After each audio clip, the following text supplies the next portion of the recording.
আজকে কিন্তু চিরপ্রতিদ্বন্দ্বিতা হবে রাত 8:30টায়। আমরা জানি যে আমরা গত 2 দিন বা 3 দিন আমরা শ্রীলঙ্কাকে সাপোর্ট করছি, সেটা অবশ্য আমাদের নিজেদের স্বার্থের জন্য। বাট আজকে সে মহেন্দ্র খন বা আজকে সেই দিন, যেই দিন হচ্ছে যাদেরকে আমরা বন্ধু বন্ধু বলছি বা যাদেরকে আমরা সাপোর্ট করছি তাদের সাথে আমাদের খেলা। সো আজকে অবশ্যই আমরা শ্রীলঙ্কাকে সাপোর্ট করব না, আমরা অবশ্যই আমাদের দেশকে সাপোর্ট করব, যেমনটা তারাও কিন্তু তাদের দেশকে সাপোর্ট করবে। তো আজকের খেলাটা খুবই অসাধারণ হবে এবং অবশ্যই মাঠের লড়াই, তো মাঠের লড়াই সবাই সবার সেরাটা দিবে। শ্রীলঙ্কাও শ্রীলঙ্কার সেরাটা দিবে, বাংলাদেশও বাংলাদেশের সেরাটা দিবে এবং সেরাটা থেকেই বোঝা যাবে যে আসলে কে জিতে কে হারে। আসলে কোনো দলকে কিন্তু কোনোভাবে ছোটো করার অপশন নাই, যেমনটা বাংলাদেশ যেমনটা শ্রীলঙ্কা, দুই দলে কিন্তু খুবই ভালো প্রচুর পরিমাণ।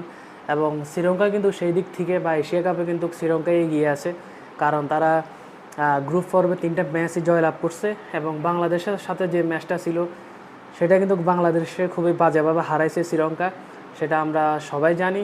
তবে শ্রীলঙ্কার সাথেও কিন্তু জিতার রেকর্ড অনেক বেশি আছে বাংলাদেশের, হ্যাঁ জিতছে অনেক বেশি।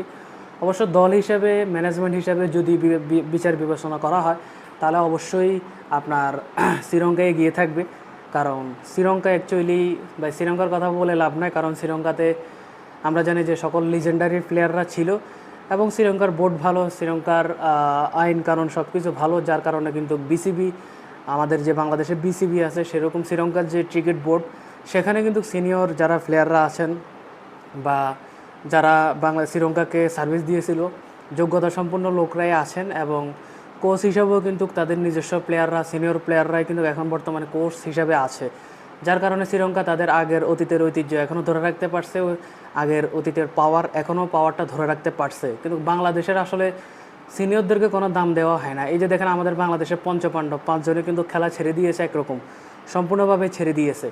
সো এই 5 জন যদি বিসিবি যদি এই 5 জনকে যদি বিসিবির আন্ডারে রাখতো বা সরকার থেকে আইনগতভাবে যদি তাদেরকে যদি বিসিবির আন্ডারে রাখতো, তাহলে অবশ্যই তাদের যে ক্ষমতা সেটা অবশ্যই তাদের যে যোগ্যতা সেটা অবশ্যই তারা এই যে জুনিয়র প্লেয়ার যারা বর্তমানে দেশের জন্য খেলতেছে তাদেরকে সেই যোগ্যতাগুলো বুঝাতে পারতো বা তাদের যোগ্যতা অনুযায়ী তাদেরকে সাজাতে পারতো। বাট না, বাংলাদেশে সেসব হয় না, কিন্তু শ্রীলঙ্কাতে সম্পূর্ণ উল্টো। শ্রীলঙ্কাতে হয়, শ্রীলঙ্কাতে অবশ্যই যারা যোগ্য তাদেরকে সেই স্থান দেওয়া হয়, যেমনটা আমরা শ্রীলঙ্কার coach, captain coach, spin coach, bowling coach বা তাদের বোর্ডের কর্মরত মানুষ সবাইকে দেখলে বুঝি।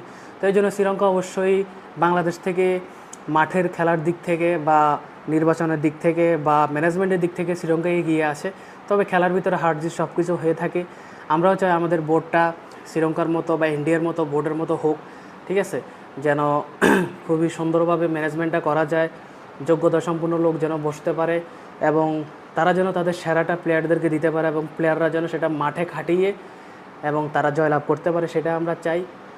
তো যাই হোক, আমাদের যে কপাল সেটাই মেনে নিতে হবে, কিচ্ছু করার নাই।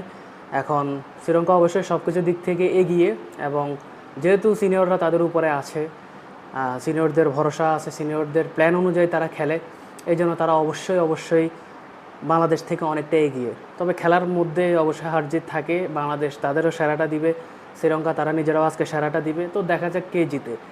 তা আমরা অবশ্যই আজকে বাংলাদেশকে, আমাদের দেশকে সাপোর্ট করব। তো আর শ্রীলঙ্কা অবশ্যই শ্রীলঙ্কার নিজেদেরকে সাপোর্ট করবে, এটাই স্বাভাবিক। তো যাই হোক, আজকের খেলায় কে জিতবে অবশ্যই কমেন্টে জানিয়ে দিবেন আর অবশ্যই খেলাটা দেখবেন এবং বাংলাদেশকে সাপোর্ট করবেন।